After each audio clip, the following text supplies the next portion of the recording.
പത്രോസ് ഇത് പറഞ്ഞുകൊണ്ടിരിക്കുമ്പോൾ തന്നെ കേട്ടുകൊണ്ടിരുന്ന എല്ലാവരുടെയും മേൽ പരിശുദ്ധാത്മാവ് വന്നു. ആമേൻ.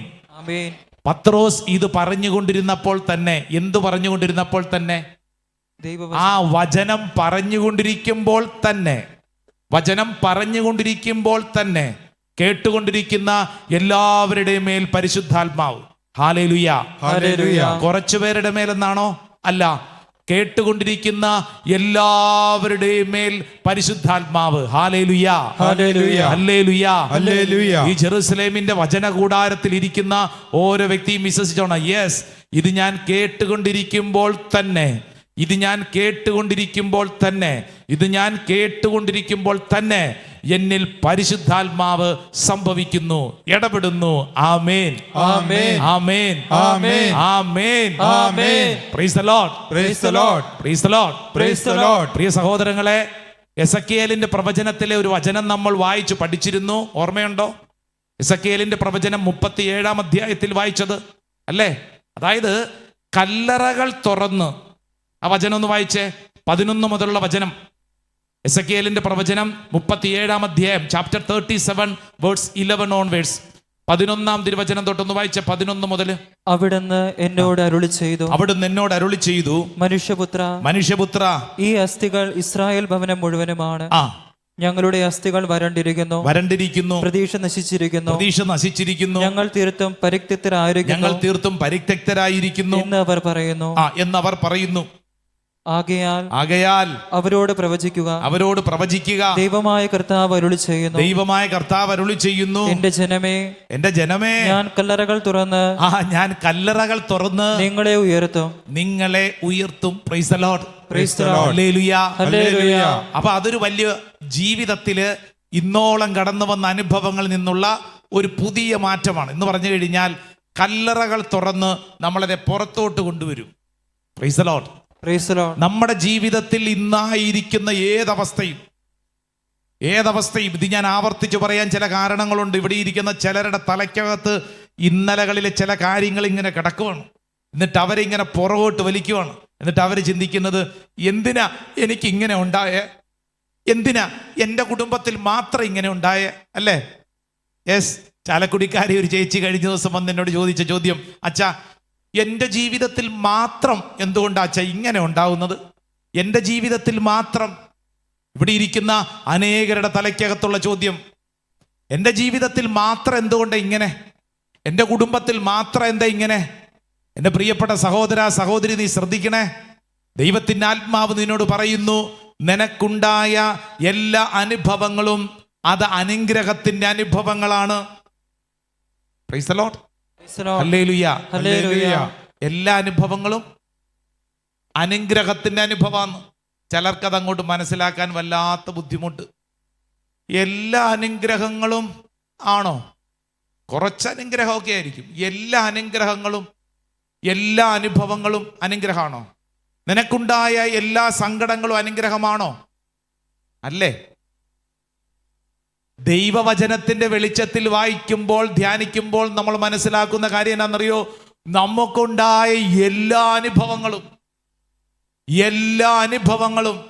Praise the Lord, hallelujah, hallelujah. ചേച്ചി, എല്ലാ അനുഭവങ്ങളും, അതേന്ന് നിനക്കുണ്ടായ എല്ലാ അനുഭവങ്ങളും, ഇതിൻ്റെ അകത്ത് നിന്റെ പ്രിയപ്പെട്ടവരുടെ മരണം, യെസ്, പ്രിയപ്പെട്ടവരുടെ ജീവിതത്തിലെ അനുഭവങ്ങൾ, നിന്റെ ജീവിതത്തിൽ നിനക്കുണ്ടായത്, അങ്ങനെ തുടങ്ങി എല്ലാ അനുഭവങ്ങളെയും ഇതാ വചനം പഠിപ്പിക്കുകയാണ്.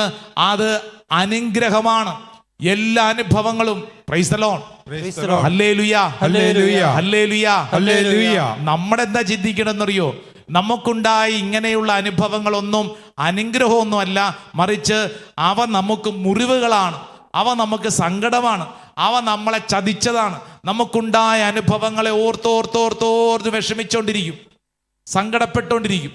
എന്നാലും അയാൾ എന്നോട് ഇങ്ങനെ പറഞ്ഞല്ലോ, എന്നാലും, അല്ലേ, എന്നാലും എല്ലാം പറഞ്ഞു കഴിഞ്ഞാലും. കഴിഞ്ഞ ദിവസം ഒരു കൗൺസിലിങ്ങിന് ഇരിക്കുക, ചർച്ച മുന്നോട്ട് നീങ്ങി ഒരു പ്രകാരത്തിൽ ഇതിങ്ങനെ പറഞ്ഞിങ്ങനെ എല്ലാ കാര്യങ്ങളും ഇങ്ങനെ രമ്യതയിൽ വന്നുകൊണ്ടിരിക്കുമ്പോൾ ഭർത്താവ് എന്നോട് പറഞ്ഞു, അച്ഛാ, എന്നാലും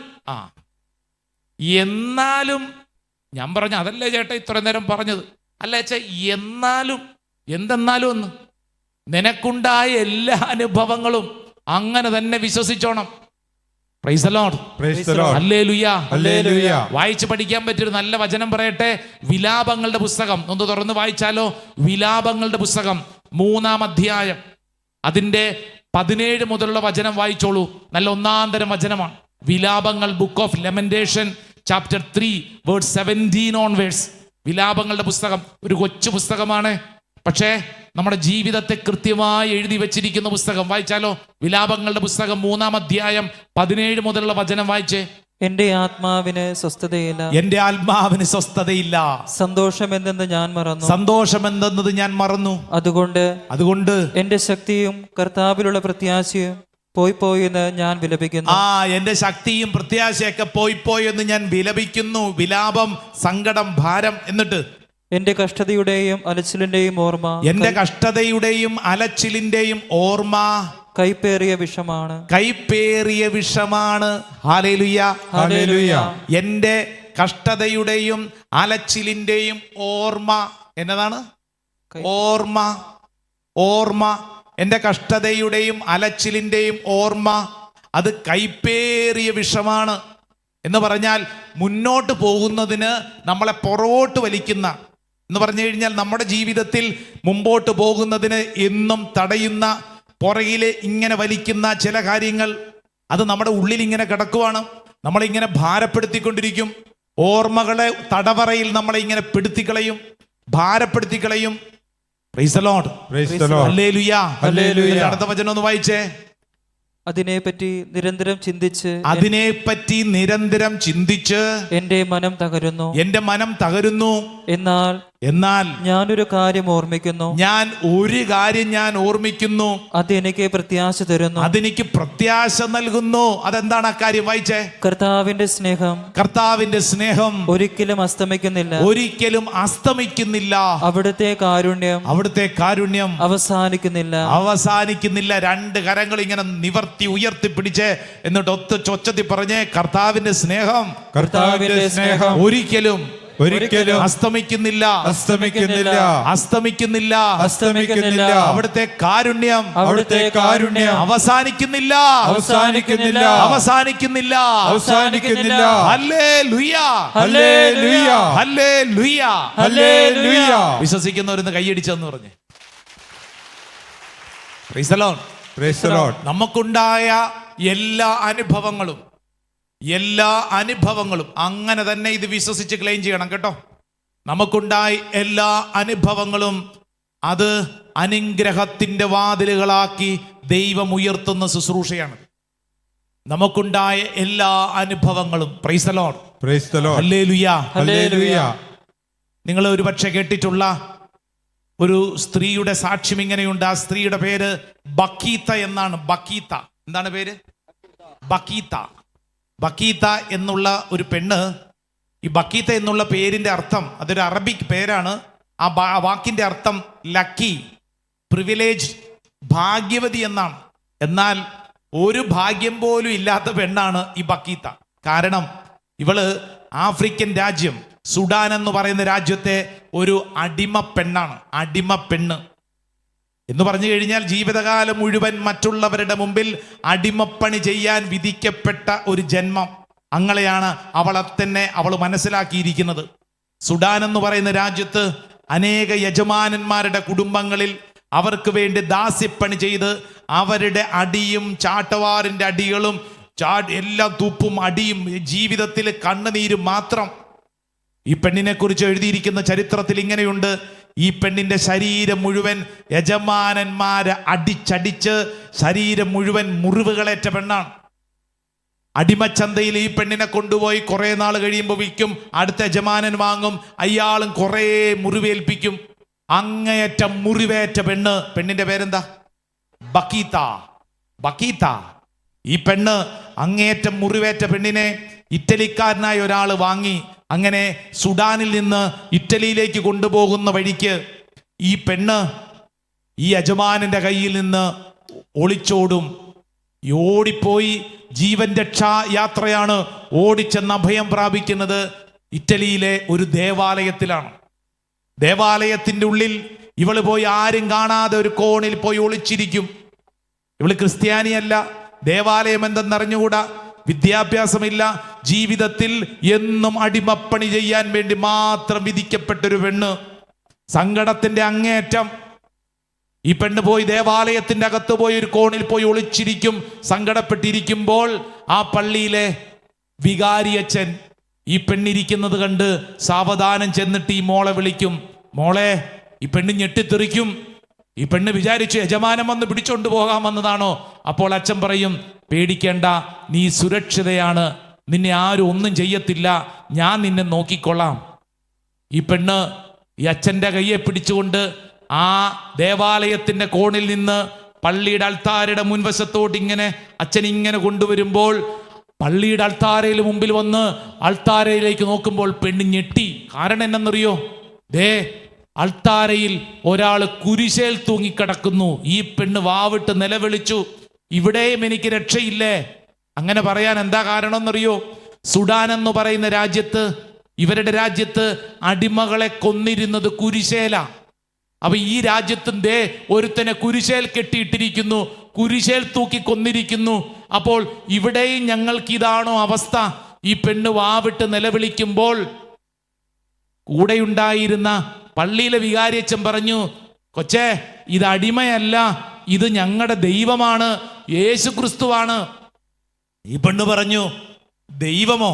ഇങ്ങനെയാണോ ദൈവം കിടക്കേണ്ടത്? ദൈവം കിടക്കേണ്ടത് ഇങ്ങനെയാണോ? ഒരു മര്യാദ വേണ്ടേ? ഈ ദൈവം എന്തൊരു ദൈവം! കൈകാലുകൾ ആണികളാൽ അടിക്കപ്പെട്ട് കുരിശേ തൂങ്ങിക്കിടക്കുന്ന നിസ്സഹായനായിട്ടുള്ള ദൈവം. ഇതെന്തൊരു ദൈവം! ഇത് ദൈവമല്ല, ഇത് ഞങ്ങളുടെ നാട്ടിലെ അടിമയാണ്, അടിമ. അച്ഛൻ പറഞ്ഞു, മോളെ, ശരിയാ, നിനക്കടിമയാണ്, പക്ഷേ ഇത് ഞങ്ങൾക്ക് ഞങ്ങളുടെ ദൈവമാണ്, ഞങ്ങളുടെ ദൈവമാണ്. ഈ പെണ്ണിനോട് അച്ഛൻ അവിടെ ഇരുത്തിക്കൊണ്ട് കൊച്ചു വർത്തമാനം പറയുന്നത് പോലെ പറഞ്ഞു കൊടുത്തു, മോളെ, നിന്റെ ശരീരത്തിൽ അടികളുടെ പാടുകളില്ലേ? ഇനി നീ കുരിശേ കിടക്കുന്ന ഈശോയിലേക്ക് നോക്കിക്കേ. നിന്നേക്കാൾ അധികം അടികളേറ്റവനാണ് കുരിശേ കിടക്കുന്നവൻ, നിന്നേക്കാൾ അധികം അടികളേറ്റവൻ. ഈ പെണ്ണിങ്ങനെ നോക്കുമ്പോൾ യേശുവിൻ്റെ ശിരസ് മുതൽ ഉള്ളങ്കാൽ വരെ അടികളേറ്റ പാടുകൾ, അടികളേറ്റ പാടുകൾ. സ്വീഡനിലെ വിശുദ്ധ ബ്രിജീറ്റാമ്മയ്ക്ക് കുരിശിലെ ഒരു സന്ദേശം കിട്ടിയത് നിങ്ങൾക്ക് ഓർമ്മയുണ്ടാകും.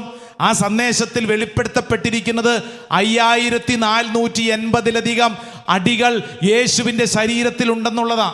ഒന്നും രണ്ടും ഒന്നല്ലെന്ന്, 5480 അടികൾ. ആ പാരിഷ് പ്രീസ്റ്റ് വികാരിയച്ഛൻ നമ്മുടെ മുമ്പിൽ ഇരിക്കുന്ന ബക്കീത്ത എന്ന് പറയുന്ന അടിമ പെണ്ണിനോട് പറഞ്ഞു, എൻ്റെ പൊന്നു കൊച്ചേ, നോക്കിക്കേ, ഈ ശരീരം മുഴുവൻ നിനക്ക് വേണ്ടി അടികളേറ്റ പാടുകളാണ്. ഈ പെണ്ണിന് മനസ്സിലായി, എന്നേക്കാൾ അടികളേറ്റ ഒരുവനാണ് ഇവിടെ കിടക്കുന്നത്, എന്നേക്കാൾ അടികളേറ്റ ഒരുവൻ. ഈ അച്ഛൻ പിന്നീട് വീണ്ടും പറഞ്ഞു കൊടുത്തു, മോളെ, ഇത് യേശുവാണ്. യേശുവിൻ്റെ ചരിത്രമൊക്കെ പറഞ്ഞു കൊടുത്തപ്പോൾ ഈ പെണ്ണിന് പിന്നെയും ഒരു കാര്യം മനസ്സിലായി. എന്തെന്നറിയോ? എന്നേക്കാളും വലിയ ദാരിദ്ര്യമാണ് ഈ കിടക്കുന്ന കുരിശേ കിടക്കുന്നവന്, ദാരിദ്ര്യത്തിൻ്റെ അങ്ങേയറ്റം. കാരണം ഈ പെണ്ണ് ചിന്തിച്ചു, ഞാൻ ജനിച്ചത് കാര്യം ശരിയാ, ദാരിദ്ര്യം ഉണ്ടെങ്കിലും ഒരു വീട്ടിലാ. പക്ഷെ ഈ കുരിശേ കിടക്കുന്നവൻ ജനിച്ചത് ഒരു വീട്ടിൽ പോലുമല്ല. എവിടെയാ? കാലിത്തൊഴുത്തിൽ കന്നുകാലികളുടെ ഇടയ്ക്കല്ലേ ജനിച്ചത്. ബാല്യകാലത്ത് ഇത്രമേൽ സങ്കടപ്പെട്ട ഒരു ബാല്യകാലമുണ്ടോ? ഈജിപ്തിലേക്ക് നസ്രത്തിലേക്കുമുള്ള പാലായനത്തിന്റെ ജീവിതം. ജീവിതകാലത്ത് ഒരു കുഞ്ഞിനെപ്പോലും ഒരു തരത്തിലും വേദനിപ്പിച്ചിട്ടില്ലെങ്കിലും ഇത്രമേൽ മറ്റുള്ളവരുടെ കുത്തുവാക്കുകൾ ഏറ്റുവാങ്ങേണ്ടി വന്നൊരു ജീവിതം. 33 വയസ്സിന്റെ ഒരു ജീവിതം മുഴുവൻ കുരിശേൽ ഏൽപ്പിച്ചില്ലേ. ഭ്രാന്തനെന്ന് പറഞ്ഞ് കല്ലെറിയാനും കൊല്ലാനും വേണ്ടി എത്രയോ തവണയാണ് ഈ കുരിശേ കിടക്കുന്നവന്റെ പുറകെ പോയത്. എന്തെല്ലാം അപവാദങ്ങൾ ഏറ്റുവാങ്ങി. ആ കുരിശേ നിറക്കിയിട്ട് അടക്കം ചെയ്ത കല്ലറ ആരുടെയോ വാടകയ്ക്കെടുക്കപ്പെട്ടൊരു കല്ലറയിലല്ലേ അടക്കം ചെയ്തത് എന്ന് പറഞ്ഞാൽ എന്നേക്കാളും വലിയ ദാരിദ്ര്യം ഈ കൊച്ച് ബക്കീത്ത എന്ന് പറയുന്ന പെണ്ണിന് ഈ കുരിശയിലോട്ട് നോക്കിക്കൊണ്ടിരിക്കുമ്പോൾ കണ്ണിൽ നിന്നിങ്ങനെ കുടുകുടാ കണ്ണുനീര് വീഴാൻ തുടങ്ങും. കാരണം എന്തെന്നറിയോ? എന്നേക്കാളും മുറിവേറ്റവൻ, എന്നേക്കാളും അടികളേറ്റവൻ, എന്നേക്കാളും ദാരിദ്ര്യമുള്ളവൻ. എൻ്റെ പ്രിയപ്പെട്ട സഹോദരങ്ങളെ, ഞാനിത് പറഞ്ഞുകൊണ്ടിരിക്കുമ്പോൾ ഇവിടെ ഇരുന്നുകൊണ്ട് ഈ വചനം കേൾക്കുന്ന ഓരോരുത്തരും നിങ്ങൾ നിങ്ങളുടെ നെഞ്ചിൽ കൈവച്ച് ചിന്തിക്കൂ. നീ അനുഭവിച്ചതിൻ്റെ അങ്ങേയറ്റം അനുഭവിച്ചവനല്ലേ ഈശോ? നിങ്ങളുടെ ജീവിതത്തിൽ നിങ്ങൾ എന്തോ പറയുന്നേ? ഞാൻ മാത്രം. നേരത്തെ ആ ചാലക്കുടിക്കാർ ചേച്ചി പറഞ്ഞ പോലെ എന്താ എൻ്റെ ജീവിതത്തിൽ മാത്രം ഇങ്ങനെ? നീ ഓർക്കണം, നിന്നേക്കാൾ മുറിവുകളേറ്റവനാണ് ആര്? യേശു. ആമേൻ, ആമേൻ, ആമേൻ, ആമേൻ, ആമേൻ, ആമേൻ. നിന്നേക്കാളും അടികളേറ്റവനാണ് യേശു. ആമേൻ, ആമേൻ. നിന്നേക്കാളും അപവാദമേറ്റവനാണ് യേശു. നീ സഹിച്ച ഏതൊരു സഹനത്തെക്കുറിച്ച് ചിന്തിച്ചോളൂ, അതിനേക്കാൾ അപ്പുറം ഏറ്റവനാണ് യേശു. ഈ ബക്കീത്ത എന്ന് പറയുന്ന പെണ്ണ് കുരിശെ നോക്കിക്കൊണ്ടിരിക്കുമ്പോൾ ആ പെണ്ണിന്റെ കണ്ണിൽ നിന്നിങ്ങനെ കുടുകുടാ കണ്ണുനീര് വീഴാൻ തുടങ്ങി. എൻ്റെ പ്രിയരെ, ആ പെൺകുട്ടിയെ ആ അച്ഛൻ തൊട്ടടുത്തുള്ളൊരു കോൺവെന്റിൽ കൊണ്ടുപോയി റവറൻഡ് സിസ്റ്റേഴ്സിന്റെ അടുക്കയിൽ കൊണ്ട് ഏൽപ്പിച്ചിട്ട് പറഞ്ഞു, ഈ പെൺകൊച്ചിനെ പൊന്നുപോലെ നോക്കണം. സിസ്റ്റേഴ്സ് അവളെ യേശു ക്രിസ്തുവിനെ കുറിച്ച് പറഞ്ഞു കൊടുത്തു, സ്നേഹത്തോടെ വളർത്തി. നാളുകൾ കഴിഞ്ഞപ്പോൾ അവൾ മാമോദീസ സ്വീകരിച്ചു, ക്രിസ്തീയ വിശ്വാസത്തിൽ വളർന്നു വന്നു.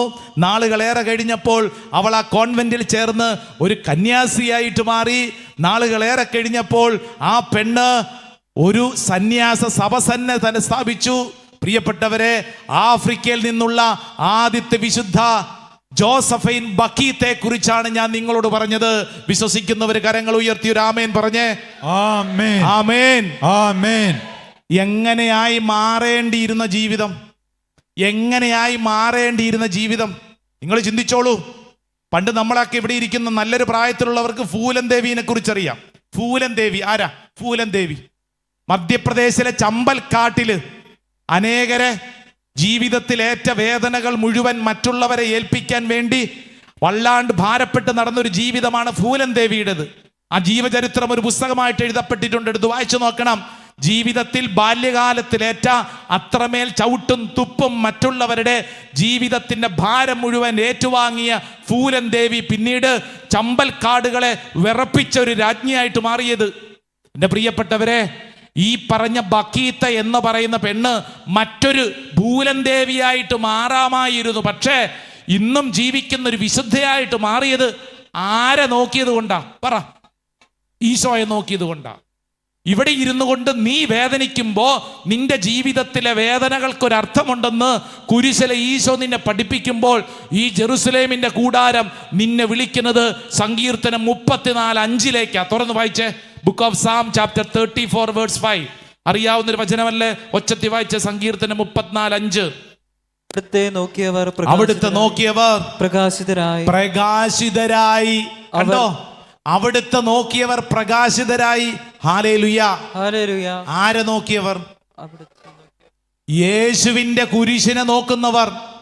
ആ കുരിശിൽ നിന്ന് ഇന്നല്ലെങ്കിൽ നാളെ നിനക്ക് വേണ്ടി ചില കാര്യങ്ങൾ പ്രവർത്തിക്കും. ഈശോ ശിഷ്യന്മാരോട് പറഞ്ഞു, മക്കളെ ജെറുസലേം വിട്ട് പോകരുതെന്ന് പറയാൻ എന്താ കാരണം? ആ ജെറുസലേമിന്റെ മണ്ണിൽ രക്തം വീണതാണ്. ആ ജെറുസലേമിന്റെ മണ്ണിൽ ഒരു കുരിശുയർന്നതാണ്. ആ ജെറുസലേമിന്റെ മണ്ണിൽ എന്ത് സംഭവിച്ചു? പിന്നീട് കാറ്റടിച്ചു. അതാണ് പന്തക്കുസ്ത. Hallelujah, hallelujah. നീ എവിടെയാണോ സഹിക്കുന്നത്, നീ എവിടെയാണോ വിഷമിക്കുന്നത്, ആ വിഷമത്തിന്റെ കണ്ണുനീരിന്റെ ഒത്ത നടുവിൽ നീ കാത്തിരുന്ന് പ്രാർത്ഥിച്ചോ, നിനക്ക് വേണ്ടി ദൈവത്തിന്റെ കാറ്റടിക്കും. ആമേൻ, ആമേൻ, ആമേൻ, ആമേൻ. അതാണ് ആ വചനത്തിന്റെ അർത്ഥം. അവിടുത്തെ നോക്കിയവർ പ്രകാശിതരായി. ആമേൻ, ആമേൻ. പലതകരം ഉയർത്തിപ്പിടിച്ചേ, ഒച്ചത്തി പറഞ്ഞേ. യേശുവിനെ നോക്കിയവർ പ്രകാശിതരായി. യേശുവിനെ നോക്കിയവർ പ്രകാശിതരായി. യേശുവിനെ നോക്കിയവർ പ്രകാശിതരായി. യേശുവിനെ നോക്കിയവർ പ്രകാശിതരായി. യേശുവിനെ നോക്കിയവർ പ്രകാശിതരായി. യേശുവിനെ നോക്കിയവർ പ്രകാശിതരായി. ഹല്ലേലൂയ, ഹല്ലേലൂയ, ഹല്ലേലൂയ, ഹല്ലേലൂയ. നിനക്കുണ്ടായ എല്ലാ അനുഭവങ്ങളും എല്ലാ മുറിവുകളും യേശുവിലേക്ക് നോക്കുന്നതിനുള്ള വഴികളാണ്. ആമേൻ, ആമേൻ, ആമേൻ, ആമേൻ. അതുകൊണ്ടാണ് വിശുദ്ധ പൗലോസ്ലീഹ തന്റെ കൊരിന്ത്യർക്ക് എഴുതിയ 2-ാം ലേഖനം 1-ാം അധ്യായം അതിന്റെ 4-ാം തിരുവചനം ഒന്ന് വായിച്ചാലോ? 2 Corinthians chapter 1 verse 4 ഒന്ന് തുറന്ന് വായിച്ചേ. ഒന്നാം തരം ഒരു വചനമുണ്ട്, നല്ല വചനമാണ്, വായിച്ചോ. അതായത് എന്തിനാണ് ഞാൻ സഹിക്കുന്നത്, എന്തിനാണ് ഈ മുറിവുകൾ, എന്തിനാണ് ഈ ഭാരം? കൃത്യമായി ഉത്തരം ഇതാ വചനം പഠിപ്പിക്കുകയാണ്. 2 Corinthians chapter 1 verse 4. ദൈവം ഞങ്ങൾക്ക് നൽകുന്ന സാന്ത്വനത്താൽ ആ ഓരോ തരത്തിലുള്ള വ്യതകൾ അനുഭവിക്കുന്നവരെ ആശ്വസിപ്പിക്കാൻ ഓരോ തരത്തിലുള്ള വ്യഥകൾ അനുഭവിക്കുന്നവരെ ആശ്വസിപ്പിക്കുന്നതിനും ഞങ്ങൾ ശക്തരാകേണ്ടതിനും ഞങ്ങൾ ശക്തരാകേണ്ടതിനും ഞങ്ങൾ ദൈവത്തിൽ നിന്ന് അനുഭവിക്കുന്ന ഞങ്ങൾ ദൈവത്തിൽ നിന്ന് അനുഭവിക്കുന്ന അതേ ആശ്വാസം തന്നെ അതേ ആശ്വാസം തന്നെ അവരും അനുഭവിക്കേണ്ടതിനും അവരും അനുഭവിക്കേണ്ടതിനുമാണ് അവിടുന്ന് ഞങ്ങളെ എല്ലാ ക്ലേശങ്ങളിലും അവിടുന്ന് ഞങ്ങളെ എല്ലാ ക്ലേശങ്ങളിലും സമാശ്വസിപ്പിക്കുന്നു. Praise the Lord. Praise the Lord. ഹല്ലേലൂയ. Hallelujah. എന്തു മനസ്സിലായി? നമ്മൾ ഇന്ന് അനുഭവിക്കുന്ന ഈ അനുഭവങ്ങൾക്ക് മറുവശമുണ്ടെന്ന്. ഉണ്ട് ചേച്ചി. ചേച്ചി ഇന്ന് അനുഭവിക്കുന്ന ഈ രോഗത്തിന് മറുവശമുണ്ട് ചേച്ചി, വിശ്വസിച്ചോളൂ. ഇന്ന് കുടുംബത്തിൽ അനുഭവിക്കുന്ന ഈ ഒരു സങ്കടത്തിന് മറുവശമുണ്ടെന്ന്. നമ്മുടെ പ്രശ്നം എന്നാണെന്നറിയോ? നമ്മൾ അതിലോട്ട് നോക്കിക്കൊണ്ടിരിക്കുക. അങ്ങനെ നോക്കിക്കൊണ്ടിരുന്നു കഴിഞ്ഞാൽ എന്ത് സംഭവിക്കും? ആ ഇരുട്ട്, ആ പ്രശ്നം അത് വലുതായി വന്ന് നിന്നെ കീഴ്പ്പെടുത്തും. ആമേൻ, Amen. ആമേൻ, Amen. അവിടുത്തെ നോക്കിയവർ യേശുവിലേക്ക് നോക്കുമ്പോൾ മാത്രമേ നിനക്ക് പ്രകാശം, ഈ പരിശുദ്ധാത്മാവിനെ അനുഭവിക്കാൻ പറ്റൂ. ഇല്ലെങ്കിൽ എന്നാ പറ്റും? നമ്മളിങ്ങനെ രാവിലെ തൊട്ട് നമ്മൾ ഈ പ്രശ്നത്തിലോട്ട് നോക്കിക്കൊണ്ടിരിക്കും. എന്നാലും എനിക്കിങ്ങനെ പറ്റിയല്ലോ, എന്നാലും ഇങ്ങനെ സംഭവിച്ചല്ലോ, എന്നാലും അത് നോക്കിക്കൊണ്ടിരിക്കാനല്ല, മറിച്ച് നീ യേശു ക്രിസ്തുവിലേക്ക് നോക്കുമ്പോൾ നിന്റെ ചിന്തകൾ മാറും, കാഴ്ചപ്പാടുകൾ മാറും, ജീവിതത്തെ അടിമുടി മാറ്റിമറിക്കും. Praise the Lord. Praise the Lord. ഹല്ലേലൂയ, ഹല്ലേലൂയ, ഹല്ലേലൂയ, ഹല്ലേലൂയ. ഞാനിപ്പോൾ പോട്ടാശ്രമത്തിലാണ് ശുശ്രൂഷ ചെയ്യുന്നത്. അതിനും 2 വർഷങ്ങൾക്ക് മുമ്പ് വരെ ഞാൻ 8 വർഷത്തോളം ഡൽഹിയിലുള്ള ഡിവൈൻ ധ്യാന മന്ദിരത്തിലാണ് ശുശ്രൂഷ ചെയ്തത്. എൻ്റെ ജീവിതത്തിൽ അവിടെ വെച്ച് നടന്ന ഒരു കുഞ്ഞത്ഭുതം എന്ന് പറഞ്ഞാൽ, അനേക മേഖലകളെ മനസ്സിലാക്കിപ്പിക്കാൻ കർത്താവ് പഠിപ്പിച്ചൊരു കൊച്ചു കാര്യം. ഈ കേരളത്തിൽ നിന്ന് 15ഓളം നേഴ്സുമാര് ഡൽഹി നഗരത്തിൽ വന്ന് താമസിക്കുന്നു. വിദേശത്തേക്ക് പോകാൻ വേണ്ടി ഒരു ട്രാവൽ ഏജൻസിക്കാർ അവരെ കൊണ്ടുവന്നിരിക്കുകയാണ്. അവരുടെ കയ്യിലുള്ള എല്ലാ സർട്ടിഫിക്കറ്റുകളും ഈ ട്രാവൽ ഏജന്റുകാരുടെ കയ്യിലാണ്. ഒരു നേഴ്സ് 22 ലക്ഷം വെച്ച് കൊടുത്തിരിക്കുവാണ്. 15 പെൺകുട്ടികൾ നേഴ്സുമാര്. വലിയ പ്രതീക്ഷ, ജീവിതം, ഈ കുടുംബത്തെ മുഴുവൻ ഇനി ഞങ്ങളാണ് അധ്വാനിച്ച് നേടേണ്ടതെന്നുള്ള വലിയ വിശ്വാസത്തിൽ വന്നിരിക്കുന്ന 15 നേഴ്സുമാര്. ഈ 15 നേഴ്സുമാര് അവിടെ ഒരു ഹോട്ടലിൽ താമസിക്കുമ്പോൾ ഒരു ദിവസം രാത്രി ഇവരുടെ ട്രാവൽ ഏജന്റ് മുങ്ങി. മലയാളിയാണ്, പേടിക്കണ്ട, അയാൾ മുങ്ങി. അങ്ങനെ ആയിരിക്കുമല്ലോ. ഇവരുടെ സർട്ടിഫിക്കറ്റും 22 ലക്ഷം രൂപയും വെച്ച് ഇയാള് അതും അടിച്ചുകൊണ്ടുപോയി. എവിടെ പോയെന്നൊരു പിടുത്തവുമില്ല. പോലീസ് സ്റ്റേഷനിൽ കംപ്ലൈന്റ് കൊടുത്തു. ആരാരെ ശ്രദ്ധിക്കാൻ, എന്ത് ശ്രദ്ധിക്കാൻ? പത്രത്തിലൊക്കെ ആ നാളുകൾ വാർത്തയൊക്കെ ആയിട്ട് വന്നിരുന്നു. ഇവരുടെയൊക്കെ വീടുകളിൽ നിന്ന് പലരും അവിടെ എത്തി. 15 പെൺകുട്ടികളിൽ 14 പേരെയും നാട്ടിലോട്ട് വീട്ടുകാർ കൊണ്ടുപോയി. ഒരു പെണ്ണ് മാത്രം കരഞ്ഞുകൊണ്ട് ആ ഹോട്ടലിൽ താമസിക്കുന്നു. ഇനി ഞാൻ എങ്ങോട്ട് പോകും? ആകപ്പാടെ ഉണ്ടായിരുന്ന വീടാണ് ബാങ്കിൽ കൊണ്ടുവച്ചിട്ട് അത് ലോൺ എടുത്തിട്ടാണ് 22 ലക്ഷം രൂപ കൊടുത്തത്. ഇനി ഞാൻ തിരിച്ചു പോയിട്ട് എന്തിനാണ്? എനിക്ക് എൻ്റെ കുടുംബത്തെ ആര് നോക്കും? ഇനി എൻ്റെ ജീവിതം എന്താണ്? സകലതും നഷ്ടപ്പെട്ട് കണ്ണുനീരിൽ കഴിയുന്ന പെണ്ണിനെ കുറച്ച് പ്രാർത്ഥനാ ഗ്രൂപ്പുകാരും മലയാളികളായിട്ടുള്ള ചിലരും കൂടെ ചേർന്ന് ധ്യാന കേന്ദ്രത്തിൽ കൊണ്ടുവന്നു. എന്നോട് പറഞ്ഞു, അച്ഛാ, ഈ പെണ്ണിനെ നമ്മുടെ ധ്യാന കേന്ദ്രത്തിൽ കുറച്ച് നാൾ നിർത്തണം. ഞാൻ പറഞ്ഞു, നിന്നോട്ടെ, ക്രിസ്ത്യാനി കൊച്ചാണ്. ഞാൻ അവളോട് ചോദിച്ചെടി മോളെ, നീ ഇപ്പോൾ വലിയ തകർച്ചയിലൂടെ കടന്നു പോവാണ്, നിന്നെ ആശ്വസിപ്പിക്കാൻ എനിക്ക് അറിഞ്ഞുകൂടാ. പക്ഷേ നീ ഈ ധ്യാന മന്ദിരത്തിൽ താമസിച്ചോ, നീ ഇവിടെ ഇരുന്ന് ശാന്തമായിട്ട് വിശ്രമിക്ക്, കർത്താവ് നിന്നിൽ ഇടപെടും. നിന്റെ കയ്യിൽ ബൈബിൾ ഉണ്ടോ? അപ്പൊ അവളുടെ കയ്യിൽ ബാഗിനുള്ളിൽ ചെറിയൊരു പുതിയ നിയമം. ഞാൻ പറഞ്ഞത് പോരാ, സമ്പൂർണ്ണ ബൈബിൾ എടുത്ത് അവളുടെ കയ്യിലോട്ട് കൊടുത്തു. ഒരു നോട്ട് ബുക്കും കൂടെ കയ്യിൽ വെച്ച് കൊടുത്തു. എന്നിട്ട് പറഞ്ഞു, മോളെ, നീ വചനമൊക്കെ എഴുതി പഠിക്കണം. ഉൽപ്പത്തി മുതൽ വെളിപാട് വരെ സമയം കിട്ടുമ്പോൾ വചനം ഇങ്ങനെ വായിക്കണം. ചില വചനങ്ങൾ നിനക്ക് ഇഷ്ടപ്പെടുമ്പോൾ അത് നോട്ട് ബുക്കിൽ പകർത്തണം. നീ വേറെ ഒന്നും ചെയ്യണ്ട, നിത്യാരാധന ചാപ്പലിരുന്ന് പ്രാർത്ഥിച്ചാൽ മതി. കരച്ചിലോട് കരച്ചില്. ഈ പെണ്ണ് പറഞ്ഞു, അച്ഛാ, എനിക്കിപ്പോൾ പ്രാർത്ഥിക്കാനൊന്നും തോന്നുന്നില്ല. ഞാൻ പറഞ്ഞു, വിഷമിക്കേണ്ട, സാവധാനം ശരിയാകും, നീ ഇവിടെ വിശ്രമിച്ചോളൂ. ഏകദേശം 7-8 മാസത്തോളം ധ്യാന മന്ദിരത്തിൽ ഈ പെണ്ണ് നിത്യാരാധന ചാപ്പലിരുന്ന് കണ്ണുനീരോടെ പ്രാർത്ഥിക്കുന്നു. ആദ്യത്തെ ദിനങ്ങളിൽ കണ്ണുനീരായിരുന്നു. പിന്നീട് ഞാൻ കണ്ടു വളരെ ആവേശത്തോടുകൂടി ഈ പെണ്ണ് ബൈബിൾ വായിക്കുന്നു, വചനമൊക്കെ നോട്ട് ചെയ്യുന്നു, ശക്തമായിട്ട് പ്രാർത്ഥിക്കുന്നു. 7-8 മാസങ്ങൾക്ക് ശേഷം ധ്യാന മന്ദിരത്തിൽ പ്രാർത്ഥിക്കാൻ വന്ന മറ്റൊരു മലയാളി ചേട്ടൻ വിദേശത്തേക്ക് നേഴ്സുമാരെയൊക്കെ കൊണ്ടുപോയി അവർക്ക് അവിടെ ജോലിയൊക്കെ വാങ്ങിക്കൊടുക്കുന്ന ഒരാള്, ഒരു ശുശ്രൂഷകനാണ്. ഈ പെൺകുട്ടിയെക്കുറിച്ച് പറഞ്ഞു കഴിഞ്ഞപ്പോൾ അദ്ദേഹം പറഞ്ഞു, അച്ഛാ 5 നയാ പൈസ പോലും വേണ്ട, ഞാനെല്ലാം ക്രമീകരിച്ചു കൊള്ളാം. അങ്ങനെ ഈ പെൺകുട്ടിയെ ഗൾഫിലെ ഒരു പ്രധാനപ്പെട്ട ഹോസ്പിറ്റലിൽ നല്ല ശമ്പളത്തോടുകൂടി 5 പൈസ പോലും വാങ്ങാതെ ഇദ്ദേഹം കൊണ്ടുപോയി. നല്ലൊരു കയ്യടി കർത്താവായി ഈശോയ്ക്ക് കൊടുത്തേ. Hallelujah, hallelujah, hallelujah, hallelujah. ഈ പെൺകുട്ടിക്ക് ജോലി കിട്ടിയ കാര്യം പറയാൻ, ശമ്പളം കിട്ടിയ കാര്യം പറയാനല്ല ഞാൻ ഇവളെ കുറിച്ച് പറഞ്ഞത്. എൻ്റെ പ്രിയപ്പെട്ടവരെ, നാളുകളേറെ കഴിഞ്ഞുപോയി. ഗൾഫിലെ ഒരു ദേവാലയത്തിൽ ഒരു ശുശ്രൂഷയ്ക്ക് വേണ്ടി കർത്താവ് എനിക്കൊരു അവസരം തന്നു. ആ ദേവാലയത്തിൽ ശുശ്രൂഷയ്ക്ക് വേണ്ടി ചെന്നപ്പോൾ അവിടുത്തെ അച്ഛൻ ഒരു വ്യാഴാഴ്ച ദിവസം അച്ഛൻ എന്നോട് പറഞ്ഞു, അച്ഛാ ഇവിടെ നിന്ന് കുറച്ച് ദൂരെ 300-400 കിലോമീറ്റർ അകലെ അവിടെ മലയാളികളുടെ ഒരു കൂട്ടായ്മയുണ്ട്, ഒരു പ്രെയർ ഗ്രൂപ്പ് ഉണ്ട്. അച്ഛൻ നമുക്ക് അവിടം വരെ പോയാലോ? അവർക്ക് നമ്മുടെ പള്ളി വരെ വരാൻ പറ്റത്തില്ല, യാത്രാ സൗകര്യം ഇല്ലാത്തവരാണ്. അവിടെ ഒരു പ്രെയർ മീറ്റിംഗ് നടക്കുന്നുണ്ട്, പോയാലോ? ഞാൻ പറഞ്ഞു പോകാം അച്ഛാ.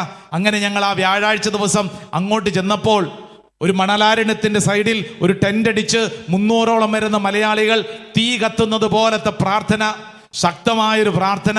ഞാൻ നോക്കുമ്പോൾ സ്റ്റേജിൽ നിന്നുകൊണ്ട് ഒരു പെൺകുട്ടിയാണ് ഈ ശുശ്രൂഷയ്ക്ക് നേതൃത്വം കൊടുക്കുന്നത്. നല്ല ഫയർ ശുശ്രൂഷ, ശക്തമായ ശുശ്രൂഷ.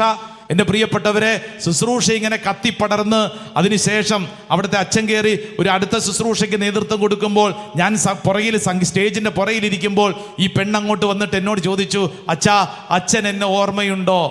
ഞാൻ നോക്കി. എൻ്റെ പൊന്നെ, ഏത് കൊച്ചെന്നറിയോ? നമ്മുടെ ധ്യാന കേന്ദ്രത്തിൽ 7-8 മാസം നിത്യാരാധന ചാപ്പലിരുന്ന് കരഞ്ഞ പെണ്ണ്, പറ്റിക്കപ്പെട്ട പെണ്ണ്. ഞാൻ ചോദിച്ചു, എടി നീ നേഴ്സായിട്ട് ഇവിടെ എവിടെയോ ജോലി ചെയ്യുന്നുണ്ടെന്നല്ലേ എൻ്റെ അറിവ്, നീ എങ്ങനെ ഇവിടെ? അതെ അച്ഛാ, എനിക്ക് നല്ല ജോലി, നല്ല ശമ്പളം, എല്ലാം നല്ലത്. ഞാൻ ചോദിച്ചു, നീ ഒരു നേഴ്സല്ലേ, നീ എങ്ങനെ ഈ വചനം പറയുന്നേ? അപ്പൊ അവള് പറഞ്ഞു, അച്ഛാ എനിക്ക് അവധി ദിവസങ്ങൾ കിട്ടുമ്പോൾ ഞാൻ ഈ പ്രെയർ ഗ്രൂപ്പിന്റെ കൂടെ പോയി ഞാൻ വചനം പറയും. ഞാൻ ചോദിച്ചു, നീ എങ്ങനെ വചനം പറയും? നിന്നെ ആര് പഠിപ്പിച്ചു? നിനക്ക് എവിടുന്ന് കിട്ടി? അപ്പൊ ആ പെണ്ണെന്നോട് പറഞ്ഞു, അച്ഛോ അച്ഛൻ്റെ ധ്യാന കേന്ദ്രത്തിൽ ഞാൻ 7-8 മാസം ഇരുന്നപ്പോൾ, എന്നിട്ട് ആ നോട്ട് ബുക്ക് പൊക്കി കാണിച്ചിട്ട് പറഞ്ഞു, ഈ നോട്ട് ബുക്ക് അച്ഛൻ കണ്ടോ? അച്ഛാ എൻ്റെ കണ്ണുനീരിൻ്റെ നടുവിൽ എന്നെ പരിശുദ്ധാത്മാ പഠിപ്പിച്ച വചനങ്ങൾ, അന്ന് ഞാൻ 7-8 മാസക്കാലം അവിടെ ഇരുന്ന് എൻ്റെ നെഞ്ചുരുകി പഠിച്ച വചനങ്ങളാണച്ചോ ഇന്ന് ഞാൻ അൾത്താരിൽ നിന്ന് പ്രസംഗിക്കുന്നത്. ഹല്ലേലൂയാ, ഹല്ലേലൂയ, ഹല്ലേലൂയാ, ഹല്ലേലൂയ. എന്തു മനസ്സിലായി? എന്തു മനസ്സിലായി? എൻ്റെ പ്രിയപ്പെട്ടവരെ, ആ പെൺകുട്ടി കടന്നുപോയ കണ്ണുനീരും ദുഃഖവും ഇന്ന് എങ്ങനെയായി മാറി? കർത്താവ് അത് മറ്റൊരു തരത്തിലേക്ക് മാറ്റി. ഹല്ലേലൂയാ, ഹല്ലേലൂയ, ഹല്ലേലൂയാ, ഹല്ലേലൂയ. അതാ വചനം പഠിപ്പിക്കുന്നത്, അവിടുത്തെ നോക്കിയവർ പ്രകാശിതരായി. നീ ഇവിടെ ഇരുന്നോണ്ട് എന്നാലും അങ്ങനെ പറഞ്ഞിരുന്നാൽ അങ്ങനെ ഇരിക്കും. എന്നാൽ നിന്റെ കഷ്ടത, നിന്റെ ദുഃഖം, നിന്റെ രോഗം, നിന്റെ ജീവിതത്തിൽ ഇന്ന് കടന്നു പോകുന്ന ഏതവസ്ഥയും യേശു ക്രിസ്തുവിലേക്ക് നോക്കുമ്പോൾ നിന്റെ ചിത്രം മാറും. അതിന് മറ്റൊരു തരത്തിലേക്ക് ദൈവത്തിൻ്റെ ആത്മാവ് മാറ്റും. വിശ്വസിക്കുന്നവർ കരങ്ങൾ ഉയർത്തി ഒരു ആമേൻ പറഞ്ഞേ. ആമേൻ. നല്ലൊരു ആമേൻ പറഞ്ഞേ. ആമേൻ. അല്പം കൂടെ ശക്തമായിട്ട് പറഞ്ഞേ. ആമേൻ. ഹല്ലേലൂയാ, ഹല്ലേലൂയ. അതുകൊണ്ടാണ് ലൂക്കാസ് വിശേഷം 15-ാം അധ്യായത്തിൽ ധൂർത്തപുത്രനെ കുറിച്ച് പറഞ്ഞു വന്നപ്പോൾ, ഇങ്ങോട്ട് നോക്കിക്കേ, ധൂർത്തപുത്രന് എപ്പോഴാ മാനസാന്തരം ഉണ്ടായേ? ഒന്നും തിന്നാൻ കിട്ടാതിരുന്നപ്പോൾ. ശരിയാ, എപ്പോഴാ തിന്നാൻ കിട്ടാതിരുന്നത്? ബൈബിളിൽ ഒരു കൊച്ചു വചനം എഴുതിയിട്ടുണ്ട്. ആർക്കറിയോ? അറിയോ? ഒരു കൊച്ചു വചനം. എപ്പോഴാണ് ധൂർത്തപുത്രന് മാനസാന്തരം ഉണ്ടായെന്നറിയോ? ബൈബിള് പറയുന്നു, അപ്പോൾ ആ ദേശത്ത് ഒരു ക്ഷാമമുണ്ടായി. എന്തുണ്ടായി? ക്ഷാമമുണ്ടായി. ആ ക്ഷാമം ഉണ്ടായത് കൊണ്ടാണ് അയാള് എവിടെ എത്തിയത്? പന്നിക്കുഴിയിൽ എത്തിയതും പിന്നീടുള്ള മാനസാന്തരമൊക്കെ ആ ക്ഷാമമുണ്ടായത് നന്നായി. ആമേൻ, ആമേൻ, ആമേൻ, ആമേൻ. അടുത്തിരിക്കുന്ന ആളോട് പറഞ്ഞ്, നിനക്കൊരു ക്ഷാമം ഉണ്ടായത് നന്നായി. പറഞ്ഞു കൊടുക്ക്. നിനക്ക് ചില പട്ടിണി ഉണ്ടായി നന്നായെന്ന്, നിനക്ക് ചില ദുരിതങ്ങൾ ഉണ്ടായി നന്നായെന്ന്, അല്ലേ? യെസ്, നിന്റെ വീട്ടിലെ നീ അനുഭവിച്ചത് നന്നായി. Price the Lord, praise the Lord. Hallelujah, hallelujah, hallelujah, hallelujah. അങ്ങനെ ഉണ്ടായത് കൊണ്ടാണ് ജീവിതത്തിൽ ദൈവം നിന്റെ ജീവിതത്തിൽ അത്ഭുതകരമായി പ്രവർത്തിക്കുന്നത്. അതുകൊണ്ടാണ് നമ്മൾ പറയാറുണ്ടല്ലോ, every disappointment it is his അപ്പോയിൻമെന്റ് എന്ന് പറയും. എവ്രി ഡിസപ്പോയിൻമെന്റ് എന്ന് പറഞ്ഞാൽ എന്താ അർത്ഥം? എല്ലാ നിരാശയും എന്താണ്? ഹിസ് അപ്പോയിൻമെന്റ്. ആരുടെ? ഹിസ് അപ്പോയിൻമെന്റ്. ആരുടെ? ആ ദൈവത്തിന്റെ ഒരു അപ്പോയിൻമെന്റ് ആണെന്ന്. Hallelujah, hallelujah, hallelujah, hallelujah, hallelujah. Hallelujah. നിങ്ങൾ ഇന്ന് അനുഭവിക്കുന്ന ഏത് തകർച്ചയെയും അങ്ങനെ തന്നെ മനസ്സിലാക്കിക്കോ. നിങ്ങൾ ഇന്ന് ഒരുപക്ഷെ ഇങ്ങോട്ട് പോന്നപ്പോൾ വീട്ടിൽ ചില ഭാരം അല്ലേ? നമ്മൾ വിചാരിച്ചു നല്ല കാര്യത്തിന് ജെറുസലേമിലെ കൺവെൻഷന് പോരുക, വലിയ കാര്യത്തിൽ ഇങ്ങനെ രാവിലെ പ്രാർത്ഥിച്ചൊരുങ്ങിയപ്പോഴാണ് വീട്ടിൽ നമ്മൾ പ്രതീക്ഷിക്കാത്ത ചില ഭൂകമ്പം ഉണ്ടായല്ലോ അല്ലേ? അല്ലെങ്കിലും അങ്ങനെയാണല്ലോ, നല്ല കാര്യത്തിന് പോരാൻ തുടങ്ങുമ്പോൾ എന്താണെന്നറിഞ്ഞുകൂടാ ഇന്ന് വരെ വരാത്ത എല്ലാ വയ്യാവേലിയും കൂടെ അങ്ങോട്ട് വരും അല്ലേ? ഈ ശുശ്രൂഷയ്ക്കും ദൈവകാര്യങ്ങൾക്കും പോരാൻ വല്ലാത്ത ഭാരം ഉണ്ടാകുമെന്ന് പലതരത്തിലുണ്ടാവും. എന്നാ പിന്നെ ഇതൊന്നും വേണ്ടെന്നും പറഞ്ഞുകൊണ്ട് ആ ബഹളത്തിൽ കഴിയാതെ നിങ്ങൾ ഇങ്ങോട്ട് വന്നപ്പോൾ നിങ്ങളെടുത്ത തീരുമാനം എന്നാണെന്നറിയോ? അവിടുത്തെ നോക്കിയവർ പ്രകാശിതരായി. നിങ്ങൾ ആ നൂലാമാലയുടെ പ്രശ്നത്തിൽ കിടന്നിരുന്നെങ്കിൽ രാവിലെ തൊട്ട് ഭാരപ്പെട്ട് ജീവിതം മുഴുവൻ നഷ്ടപ്പെടും. എന്നാൽ യേശു ക്രിസ്തുവിലേക്ക് നോക്കാൻ തീരുമാനിക്കുന്ന ഓരോ വ്യക്തിയിലും സംഭവിക്കുന്ന കാര്യം, ഇറ്റ് ഈസ് ഹിസ് അപ്പോയിന്റ്മെന്റ്. ദൈവം ആ വ്യക്തിയിൽ പ്രവർത്തിക്കുന്നതാണ്. Hallelujah, hallelujah. കാനായിലെ വിവാഹ വിരുന്നിൽ വീഞ്ഞ് തീർന്നു പോയത് നന്നായോ? നന്നായി. അങ്ങനെ തീർന്നു പോയത് കൊണ്ടാണ് ആ വീട്ടിൽ ഒരു അത്ഭുതം ഉണ്ടായത്. ആമേൻ, ആമേൻ, ആമേൻ, ആമേൻ, ആമേൻ, ആമേൻ. എന്ന് പറഞ്ഞാൽ നമ്മൾ വിചാരിക്കുന്നത് പോലെ കാര്യങ്ങൾ നടക്കാതെ വന്നല്ലോ പലപ്പോഴും. അപ്പൊ നമ്മൾ സ്റ്റക്കായില്ലേ? അത് നന്നായി, അത് നന്നായി. നിനക്കുണ്ടായ എല്ലാ അനുഭവങ്ങളും അത് യേശു ക്രിസ്തുവിലേക്ക് നോക്കുന്നതിന് നിനക്ക് ലഭിച്ച ഒരു അവസരമാണ്. അതൊരു മുറിവല്ല. ആമേൻ, ആമേൻ, ആമേൻ, ആമേൻ, ആമേൻ, ആമേൻ. എൻ്റെ ഒരു സുഹൃത്തായിട്ടുള്ള ഒരു അച്ഛനുണ്ട്. ഈ അച്ഛന് മദ്യപാനികളെ വലിയ സ്നേഹമാണ്. എന്ന് പറഞ്ഞാൽ ആ അച്ഛൻ മദ്യപാനിനെ കണ്ടാൽ പോയി കൂട്ടത്തിൽ പോയി കുടിക്കാനല്ല, തെറ്റിദ്ധരിക്കരുത്. ഈ അച്ഛന് മദ്യപാനികളെ കണ്ടു കഴിഞ്ഞാൽ വലിയ സ്നേഹമാണെന്ന് പറയാൻ കാരണം, മദ്യപാനികളെ കണ്ടു കഴിഞ്ഞാൽ ഈ അച്ഛൻ അവരുടെ പുറകെ പോകും. എന്നിട്ട് അവരെ എങ്ങനെയെങ്കിലും ധ്യാനത്തിനും പ്രാർത്ഥനയ്ക്കും കൗൺസിലിങ്ങിനും ട്രീറ്റ്മെന്റിനും എങ്ങനെയെങ്കിലും കൊണ്ടുവരാൻ ശ്രമിക്കും. വല്ലാണ്ട് കഷ്ടപ്പെടുന്ന ഒരു അച്ഛൻ, മദ്യപാനികളുടെ പുറകെ നടക്കുന്ന അച്ഛൻ. ഞാനൊരിക്കലും ഈ അച്ഛനെ കണ്ടപ്പോൾ ചോദിച്ചു, എൻ്റെ പൊന്നച്ഛ, ഇതിൻ്റെ വല്ല ആവശ്യമുണ്ടോ? ആവശ്യത്തിലധികം പ്രശ്നങ്ങളുണ്ടല്ലോ, ഇനി എന്തിനാ ഈ മദ്യപാനികളുടെ പുറകെ നടന്ന് ഈ പ്രശ്നങ്ങൾ ഉണ്ടാക്കുന്നത്? ഉടനെ ഈ അച്ഛൻ എന്നോട് എന്താ പറഞ്ഞെന്നറിയോ? അച്ഛോ, ഞാൻ ഈ മദ്യപാനികളുടെ പുറകെ നടക്കുന്നത് എനിക്ക് വേറെ പണിയൊന്നും ഇല്ലാഞ്ഞിട്ടൊന്നുമല്ല, മറിച്ച് ഓരോ മദ്യപാനിയിലും എൻ്റെ അപ്പൻ്റെ മുഖമാണ് കാണുന്നത്. എന്നിട്ട് ഈ അച്ഛൻ അവിടെ ഇരുന്നുകൊണ്ട് കരയാൻ തുടങ്ങി. ആ കരച്ചിലിനിടയിൽ എന്നോട് പറഞ്ഞു, എൻ്റെ ബാല്യകാല ജീവിതം മുഴുവൻ അത്രമേൽ മദ്യപാനത്തിന്റെ പീഡകളേറ്റ് വളർന്ന ഒരു ബാല്യം. ഈ അച്ഛൻ്റെ അപ്പൻ ഭയങ്കര മദ്യപാനിയായിരുന്നു, ഭയങ്കര മദ്യപാനി. അതുകൊണ്ട് എന്താ കുഴപ്പമെന്നറിയോ? ആ നാട്ടിൽ ജീവിക്കാൻ പറ്റാത്തൊരവസ്ഥ. ഓൾട്ടർ ബോയ് ആയിരുന്നു ഈ അച്ഛൻ ചെറുപ്പത്തിലെ. അൾത്താര ശുശ്രൂഷി. പള്ളിപ്പെരുന്നാൾ വരുമ്പോൾ വികാരി അച്ഛൻ ഈ അച്ഛനോട് പറയും, ചെറുപ്പത്തിൽ ഈ ചെറുക്കനോട് പറയും, എടാ നിന്റെ അപ്പനെ പള്ളിയിലോട്ട് വിട്ടേക്കരുത് കേട്ടോ, പള്ളി മുഴുവൻ പ്രശ്നം ഉണ്ടാക്കും, അപ്പനെ അങ്ങോട്ടൊന്നും വിട്ടേക്കരുത്, അപ്പനെ വീട്ടിൽ പൂട്ടിയിടണം. വൈകുന്നേരങ്ങളിൽ അപ്പൻ പ്രശ്നങ്ങളുണ്ടാക്കി വീട്ടിലോട്ട് കടന്നു വരും. നാട്ടുകാർ മുഴുവൻ പറയുന്നടാ, ദേ ആ കുടിയന്റെ മകൻ, മദ്യപാനിയുടെ മകൻ. കൂട്ടുകാർ കളിയാക്കും, ദേ കുടിയന്റെ മകൻ. ചെറുപ്പകാലം മുഴുവൻ അങ്ങനെ മുറിവേറ്റ് ജനിച്ച് വളർന്നൊരു ബാല്യകാലം ഉള്ളിലുള്ളത് കൊണ്ട് വൈദികനായപ്പോൾ ഇദ്ദേഹം ഒരു തീരുമാനമെടുത്തു. എന്തെന്നറിയോ? ഏത് മദ്യപാനിനെ കണ്ടാലും അവരെ കൊണ്ടുപോയി ഒരു ട്രീറ്റ്മെന്റ് നടത്തി അവർക്കൊരു സൗഖ്യം കൊടുക്കാൻ. കാരണം ഉള്ളിലുണ്ടായ അനുഭവം ഇനി മറ്റുള്ളവർക്ക് അപ്രകാരം ഒരു അനുഭവം ഉണ്ടാകാതിരിക്കാൻ വേണ്ടി കഷ്ടപ്പെടുന്ന ഒരു വൈദികൻ. ആമേൻ, ആമേൻ, ആമേൻ, ആമേൻ. ഒന്ന് കൈയടിച്ച് ഈശോയ്ക്ക് നന്ദി പറഞ്ഞേ. നിനക്കുണ്ടായ എല്ലാ അനുഭവങ്ങളും അത് അനുഗ്രഹമാണെന്ന്. നിനക്കുണ്ടായ എല്ലാ അനുഭവങ്ങളും അതുകൊണ്ടാണ് പുതിയ നിയമത്തിൽ ഈശോ പരിശുദ്ധാത്മാവിനെ കുറിച്ച് പഠിപ്പിക്കുമ്പോൾ നമ്മളെ കൃത്യമായിട്ട് പഠിപ്പിച്ചത് സ്പിരിറ്റ് ഓഫ് ട്രൂത്ത് എന്നാണ്. സത്യാത്മാവ്. സത്യാത്മാവ് വരുമ്പോൾ നിങ്ങളെ സത്യത്തിന്റെ പൂർണ്ണതയിലേക്ക് നയിക്കും. ഇന്നൊരു പ്രശ്നമുണ്ട്, ആ പ്രശ്നത്തിലോട്ട് നോക്കിക്കൊണ്ടിരുന്നു കഴിഞ്ഞാൽ അർത്ഥം മനസ്സിലാവില്ല. എന്നാൽ പരിശുദ്ധാത്മാവിനെ വിളിച്ചാൽ, പരിശുദ്ധാത്മാവിനോട് ആലോചന ചോദിച്ചാൽ, പരിശുദ്ധാത്മാവ് ഈ പ്രശ്നത്തിന്റെ മറുവശം നമ്മളെ പഠിപ്പിക്കും. വലതുകരം ഉയർത്തി പറ ആമേൻ, ആമേൻ, ആമേൻ, ആമേൻ, ആമേൻ, ആമേൻ. സങ്കീർത്തന പുസ്തകം നമ്മുടെ മുമ്പിൽ ഒരു സുന്ദര വചനം പഠിപ്പിക്കുമല്ലോ. സങ്കീർത്തനം 56 വചനം 8. Book of Psalm chapter 56 verse 8. നല്ല വചനമാണ്, വായിച്ചേ. അവിടുന്ന് എന്റെ അലച്ചിലുകൾ എണ്ണിയിട്ടുണ്ട്. അവിടുന്ന് എന്റെ അലച്ചിലുകൾ എണ്ണിയിട്ടുണ്ട്. എന്റെ കണ്ണീർ കണങ്ങൾ അങ്ങ് കുപ്പിയിൽ അവിടുന്ന് ശേഖരിച്ചിട്ടുണ്ട്. കുപ്പിയിൽ ശേഖരിച്ചിട്ടുണ്ട്. അവ ആമേൻ. അങ്ങയുടെ ഗ്രന്ഥത്തിലുണ്ടല്ലോ. അതവ അങ്ങയുടെ ഗ്രന്ഥത്തിലുണ്ടല്ലോ. വലതുകരം ഉയർത്തിപ്പിടിച്ചേ, ഒന്ന് ഒച്ചത്തിൽ ആ വചനം ഒന്ന് ഏറ്റു പറഞ്ഞേ.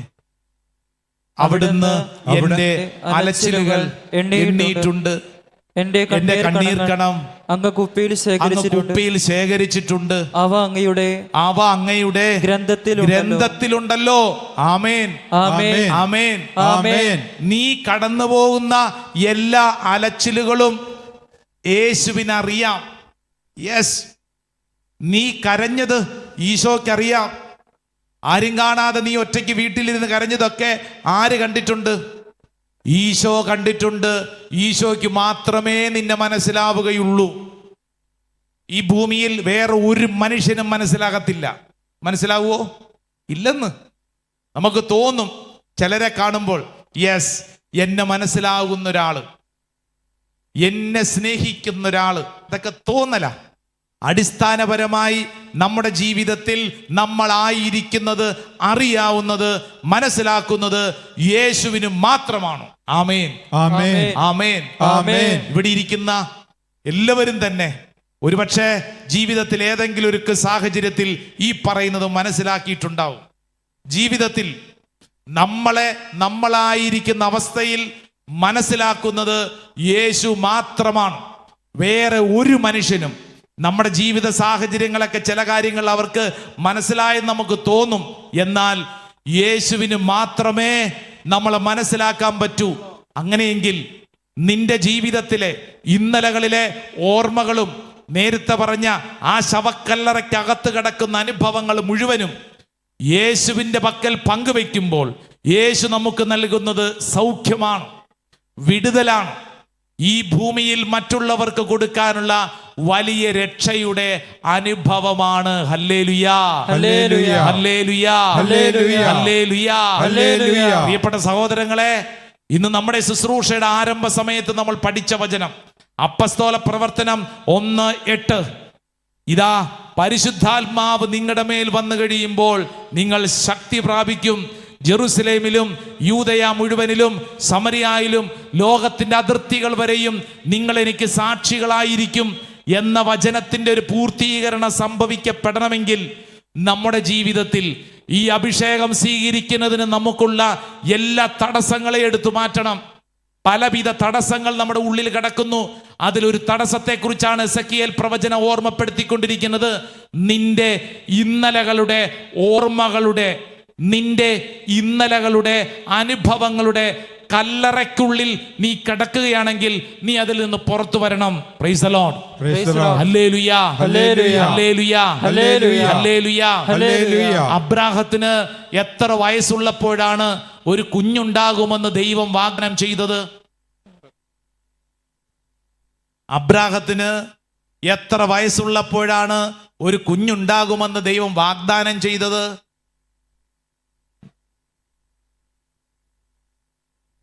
100. അപ്പൊ കൊച്ചുണ്ടായതോ? ദൈവം വാഗ്ദാനം ചെയ്തു, പിറ്റേ ദിവസം കൊച്ചുണ്ടായി. അങ്ങനെയാണോ? ഒരു മര്യാദ വേണ്ടേ? അല്ലേ? ഒരു മര്യാദ വേണ്ടേ? അബ്രാഹത്തിന് എത്ര വയസ്സുള്ളപ്പോഴാണ് ഒരു കുഞ്ഞുണ്ടാകുമെന്ന് ദൈവം വാഗ്ദാനം ചെയ്തത്? 75.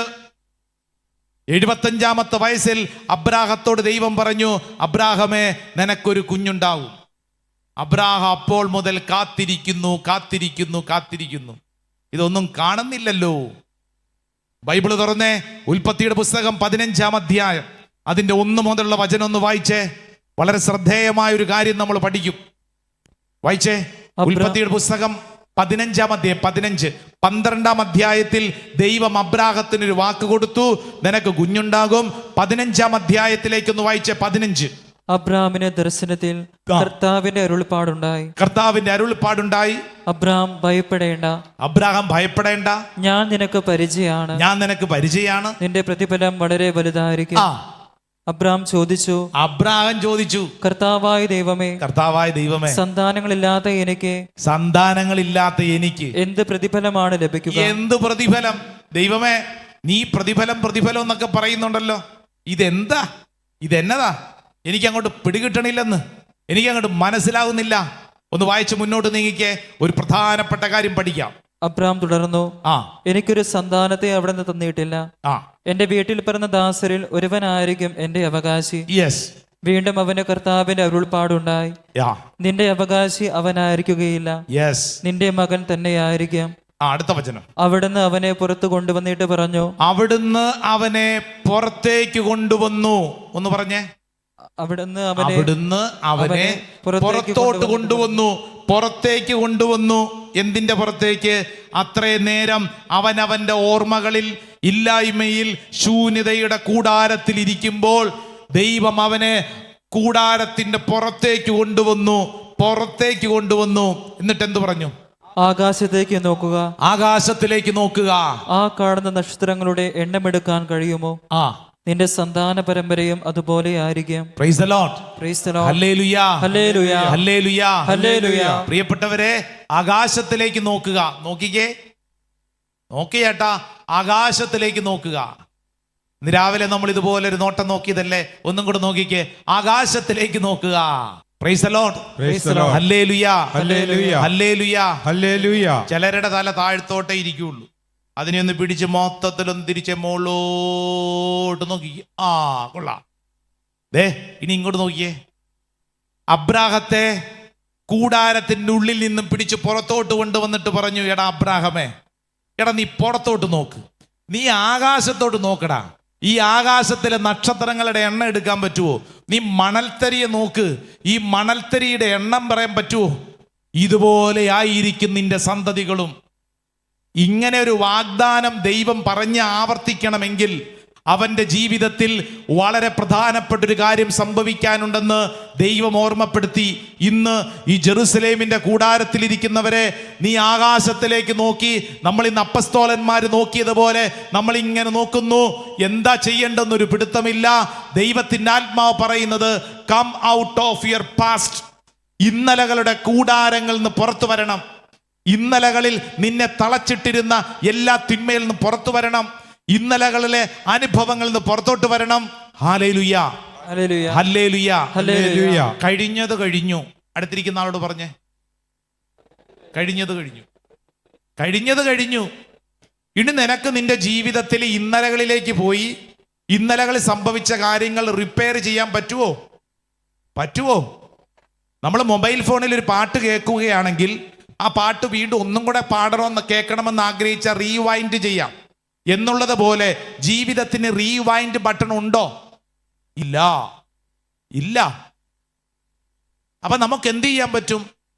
ഇന്നലകളിലേക്ക് പോകാൻ കഴിവുള്ളവന് വിളിക്കാൻ പറ്റും. നമുക്ക് പോകാൻ പറ്റത്തില്ല.